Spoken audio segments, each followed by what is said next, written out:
누가복음 18장 1절에서 8절까지 말씀 교독합니다.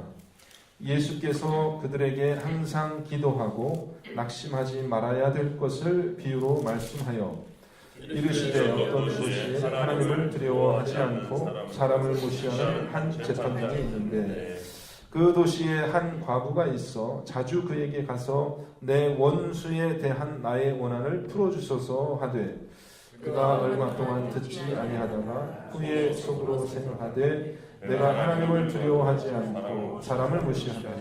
이 과부가 나를 번거롭게 하니 내가 그 원한을 풀어주리라. 그렇지 않으면 늘 와서 나를 괴롭게 하리라 하였느니라.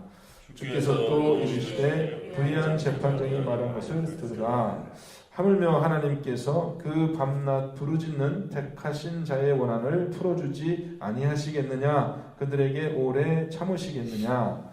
내가 너희에게 이르노니 속히 그 원한을 풀어주시리라.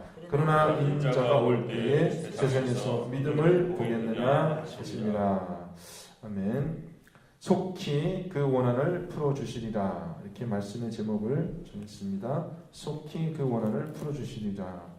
오늘 말씀은 명백하게 기도에 대한 가르침입니다. 그런데요, 앞서 17장에서 예수님은 마지막 때에 있을 심판에 대해서 말하고 계세요. 그래서 노아의 심판, 또 소돔과 고모라의 심판, 구약의 이야기를 인용하시면서 이제 장차 인자가 이 땅에 올 때 이 세상에 큰 종말 또 심판이 있을 것을 가르쳐 주고 계십니다. 자, 이 종말과 심판에 대한 이 주제가 18장의 이 기도에 대한 가르침하고 연관되어진다라는 것이에요. 그래서 예수님이 이제 지금 예루살렘으로 지금 여행 중이신데 이 예루살렘에 입성하시기 직전에 종려주일이죠.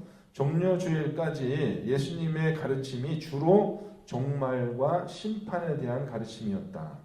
그런 문맥 가운데서 우리가 오늘 읽은 이 18장의 말씀, 기도에 대한 두 가지 가르침이 있는데 그 중에 이제 첫 번째 가르침, 오늘 본문의 말씀입니다만은 이 기도에 대한 가르침을 우리는 종말론적으로 해석해야 된다라는 것이에요. 그렇지 않으면은 이 기도라는 것이 무엇인가를 종말을 염두에 두고 해석하지 않으면 우리 기도에 대해서 크게 오해할 그런 소지가 다분히 있습니다. 흔히 우리가 이 본문 말씀에 대하여 듣는 설교, 기도에 대한 가르침에 좀 잘못된 그런 부분이 있어서 제가 여러분에게 꼭 말씀을 드려야 되겠는데, 제가 주일학교 때부터도 그런 설교를 많이 들어왔어요.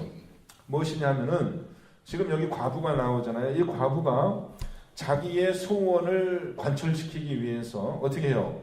끈질기게 찾아가죠. 불의한 재판관, 이 하나님을 무서워하지 않고 사람을 무시하는 이 재판관을 끈질기게 찾아가서 그를 못살게 굴고 괴롭혔던 것처럼 우리도 그렇게 기도하면은 하나님께서 우리의 기도를 들으신다.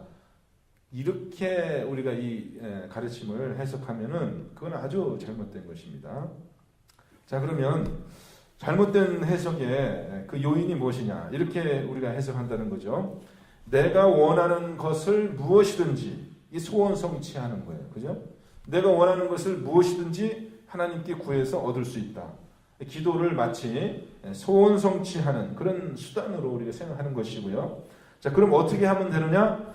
하나님을 붙잡고 끈질기게 기도하면 하나님께서 그것을 들어줄 때까지 내가 원하는 것을 들이밀고 끈질기게 하나님께 그것을 때를 쓰면 하나님이 그것을 들어주시겠다. 뭐 이렇게 우리가 이 기도를 해석해요.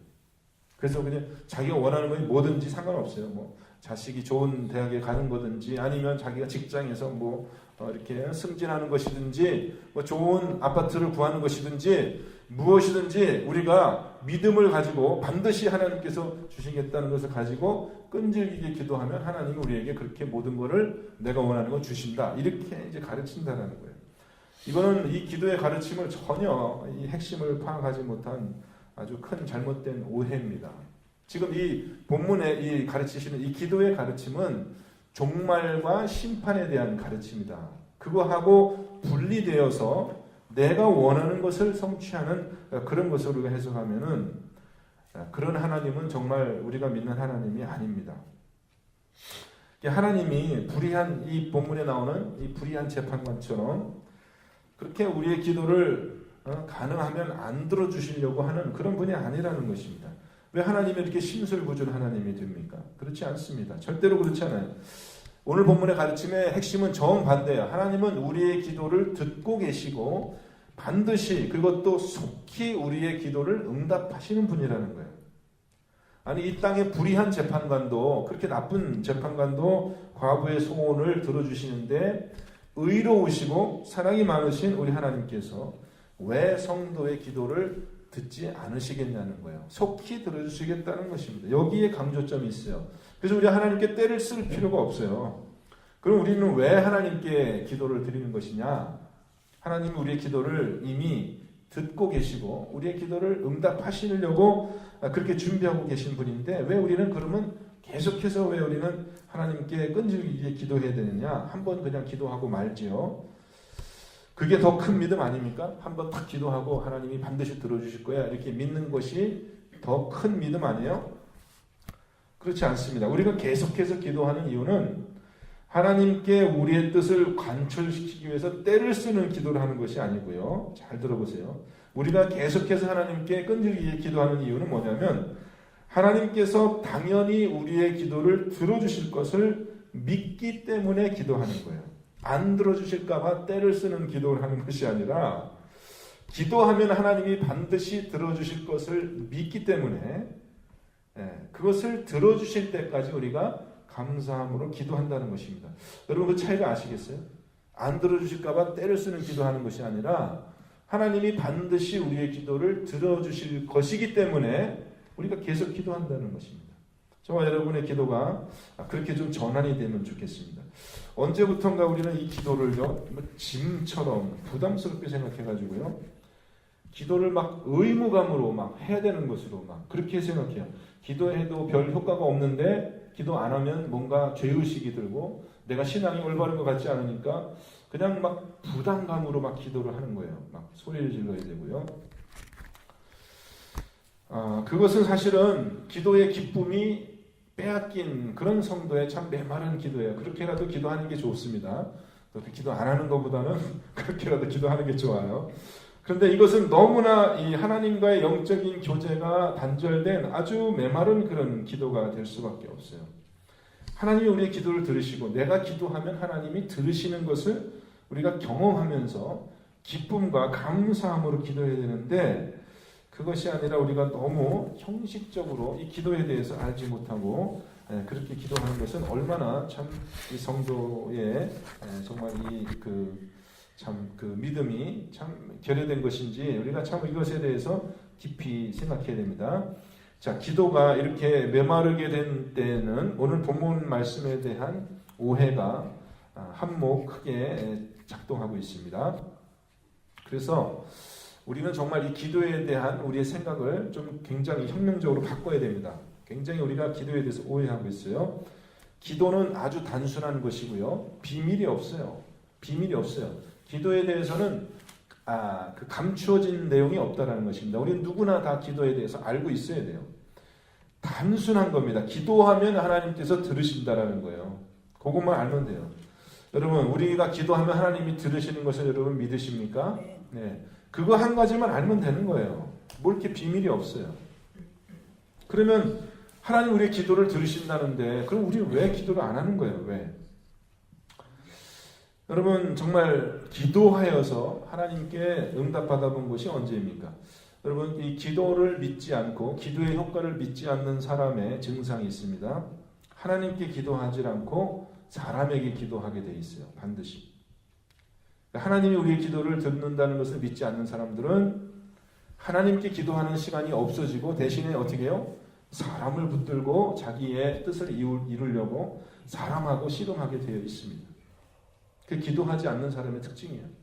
기도하지 않는 사람은 사람을 붙들고 문제를 해결하려고 그렇게 애를 쓰게 되어 있어요.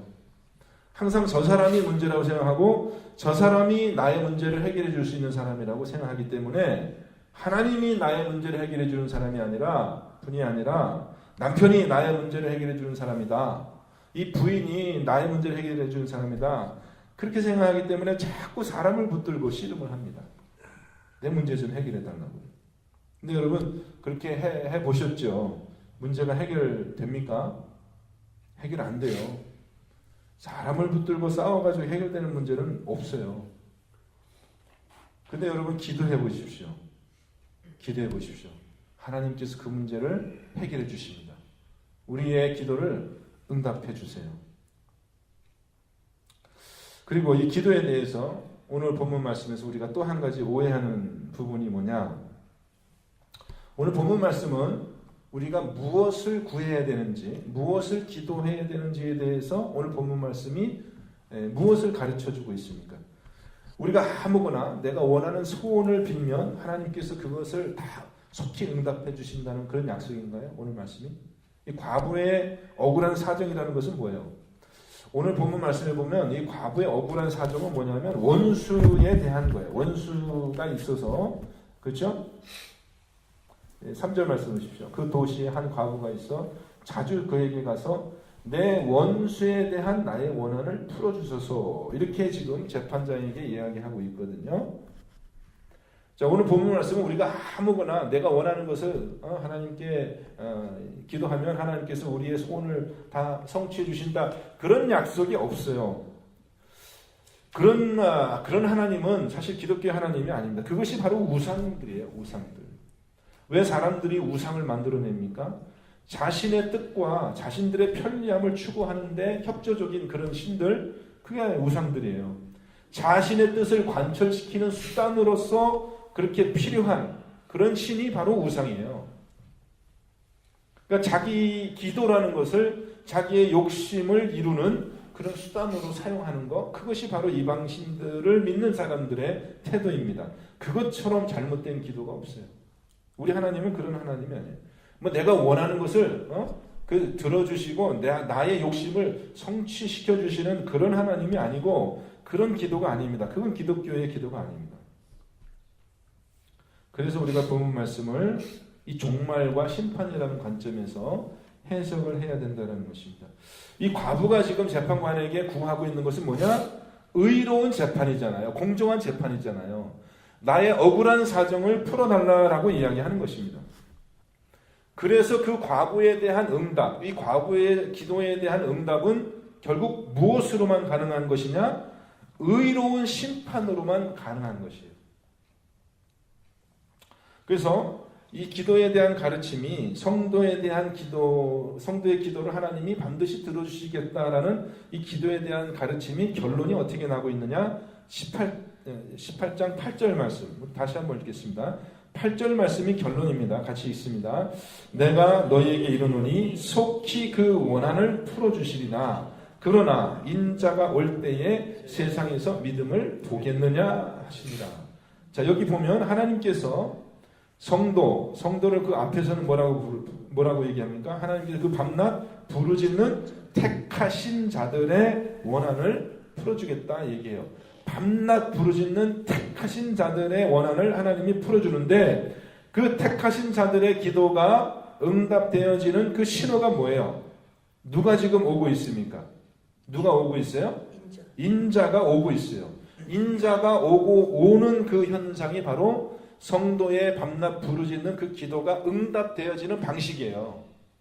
내가 원하는 일이 생겨나는 것이 내가 우리 자녀가 대학에 들어간 것이 내 기도의 응답이 아니고 내가 병이 아팠었는데 그 병이 낫는 것이 기도의 응답이 아니고 궁극적인 우리의 기도의 응답은 뭐예요?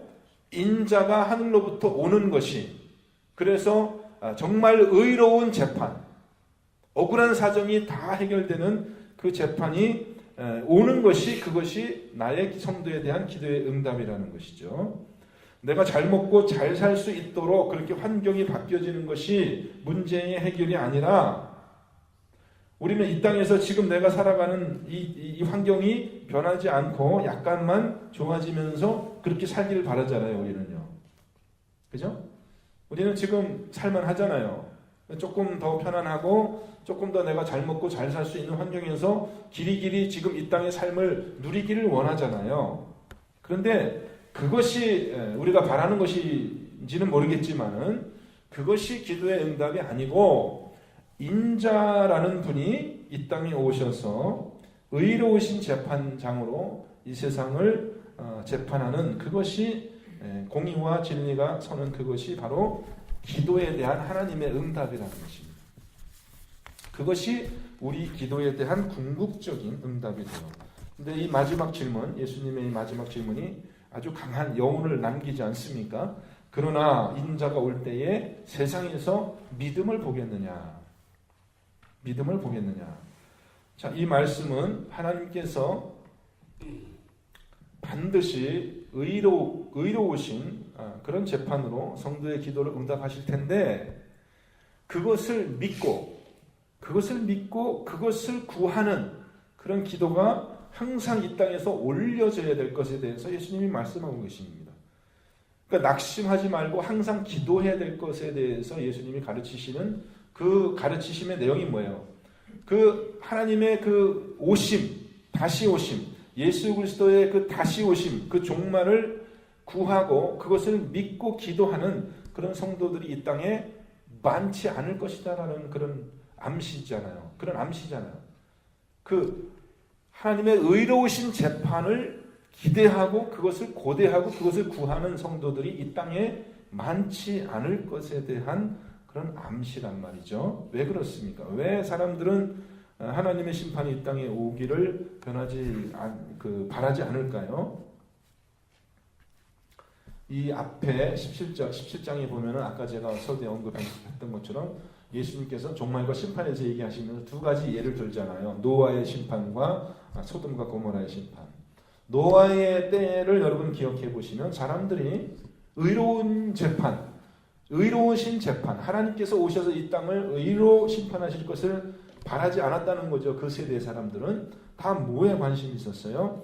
노아가 방주에 들어가던 날까지 17장 27절 말씀 보면 뭐에 관심이 있었어요? 사람들이 먹고 마시고 장가가고 시집가는 일, 홍수가 나서 그들을 다 멸망시킬 때까지 그들의 관심사항이 그것이었다는 거예요.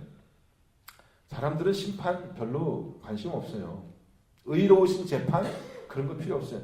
내가 지금 조금 내 환경이 조금 개선이 돼서 내가 조금 좋은 음식 먹고 좋은 환경에서 살 수 있으면 그렇게 천년만년 살고 싶다는 것이 우리의 마음이에요.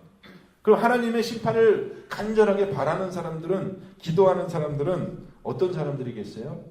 억울한 사람들이죠. 억울한 사람들. 과부처럼 이 세상이 별로 살고 싶지 않은 사람들이요. 그죠? 참을 수 없고 더 이상 이렇게 살기 싫은 사람들이 결국 기도하는 거예요. 하나님께. 하나님, 내 이 억울한 사정을 좀 풀어주십시오. 이렇게 기도하는 것입니다. 여러분은 어떻습니까? 여러분 지금 여러분의 삶이 편안하시고 살만해요? 하나님이 가능하면 안 오셔도 뭐 괜찮으시겠어요? 어떠시겠어요? 물론 하나님이 이 땅에서 우리에게 생명을 주시고 누리게 하시고 기쁨을 주시고 그래요. 그렇지만은 그것이 우리의 만족이 되어서는 안 된다는 거예요. 뭐 먹고 마시고 시집가고 장가가는 것으로 만족하고 사는 것이 아니라 정말 이 땅에 하나님의 의와 진리가 다스리는 그런 하나님의 나라가 간절히 서기를 바라는 그런 마음이 우리 성도들의 기도로 나타난다는 것이죠. 그것을 바라면서 낙심하지 말고 하나님께서 그렇게 할 것을 믿고 계속해서 기도하는 그 믿음을 하나님께서 지금 우리에게 찾고 계시는 거예요. 근데 왜 자꾸 옆에 사람을 괴롭혀요? 하나님께 기도하지 않고. 왜 자꾸 사람을 붙들고 문제를 해결하려고 해요? 여러분, 이 세상은 악한 세상이잖아요. 그래서 이 불의한 재판관이 뭘 상징합니까? 이 세상이 구부러져 있고 공의가 굽어져 있어서 이 세상에서는 우리가 그런 답을 찾을 수 없기 때문에 우리가 기도하는 거예요. 하나님께. 그래서 이 하나님께서 정말 이 과부의 억울한 사정을 듣고 택하신 자들의 밤낮 부르짖는 택하신 자들의 그 원한을 하나님께서 속히 갚아주시겠다 이렇게 약속하고 있습니다. 여러분 이 말씀을 믿고 그렇게 인내하면서 기도하는 여러분 되시기를 주님의 이름으로 축원합니다. 다른 것이 아니에요. 다른 것이 아니라 바로 그것입니다. 이 종말론적인 기도, 그것이 우리의 기도의 변화가 되어야 되겠습니다. 물론 현세적인 기도가 나쁘다고 이야기하는 것은 아닙니다. 현세적인 기도도 우리에게 필요하지만은 우리의 기도가 거기에만 머무르면 안 돼요. 현세적인 기도에만 머무르면 안 돼요. 지금 내 당면한 문제만 해결하는 그런 기도가 돼서는 안 되고 우리의 기도가 결국은 믿음의 기도가 된다는 그 중요한 내용은 뭐예요? 종말론적인 기도예요. 종말론적인 기도. 하나님께서 이 땅에 임하시는 그 사건을 예비하고 그것을 바라고 그것을 기대하는 그러한 기도가 진정으로 우리 성도의 기도가 될 때 거기에 믿음과 하나님의 능력이 나타날 줄 믿습니다. 그래서 오늘 하루 여러분들 오늘 하루를 충실하게 사시되 종말론적으로 하나님의 다시 오심을 바라는 귀한 믿음 가운데 기도하며 그렇게 오늘 하루가 여러분에게 큰 의미가 있는 기도하는 그런 하루가 되시기를 주님의 이름으로 축원드립니다. 기도하겠습니다. 하나님, 우리의 기도에는 이렇게 큰 의미가 있고 비밀이 있고 합니다. 그렇지만 여전히 하나님은 이 땅에서 믿음을 찾고 계십니다. 하나님, 정말 이 종말의 때에 우리도 혹시 먹고 마시고 장가가고 시집가는 곳에 그렇게 우리의 관심이 빠져 있는 것은 아닌지요. 하나님, 오늘 하루를 돌아보며 우리가 사람과 씨름하는 사람이 아니라 하나님과 씨름하고 하나님께 기도하는 참 종말론적인 그런 성도의 삶 살게 하여 주옵소서. 주님의 말씀의 은혜 감사드리며 예수 그리스도 이름으로 기도합니다. 아멘.